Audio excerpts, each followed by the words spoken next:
to those people who created, who maneuvered to have this crypto for the Filipinos. And I trust and hope and pray that this will be the first cryptocurrencies to be endorsed, learned, and utilized by our people. And we have enough, knowledge, enough assets to be part and be number one in the world, not only here in the Philippines, but in the world.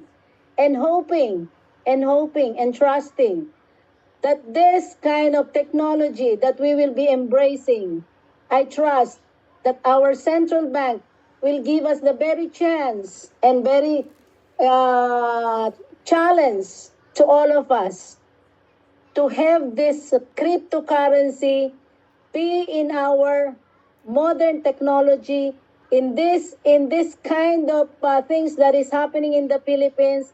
There is no finger pointing on what is happening in Philippines. This is the very good chance that the latest technology can be absorbed by our people. We have to be thankful that most of our people went out of this country to learn, and next time they come back of what they have learned, what they have earned. And although there was a sacrificial move on getting out of the Philippines, this is the time for all of us, sabi nga nila, EOS, this is the pag-EOS ng ating Pilipinas. You know, the name, my dear friends on all this, in this Zoom, the name EOS, that is the only first thing that I joined this group. I says, what is this crypto? Because I don't believe in crypto last time. But as I've told you, I will be the first student to learn and be part of your EOS. EOS na ayos yan, di ba? So, to all the Filipinos, hoping and trusting that we will be part of this. In the community that we are anticipating to have, it will be the first EOS, the first cryptocurrency that I believe that the world will give us a chance so that we can be par with the world. Not just a third world, not just an undeveloped, we will be developed to their technology. We need their technology, but they need us.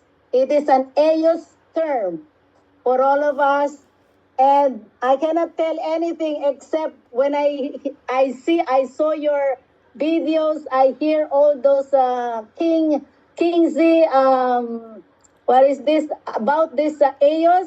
I was so inspired. I cannot even talk what I have to talk, but I says to myself, I must be educated on this. And I will push not only to the people, to the government, to the world.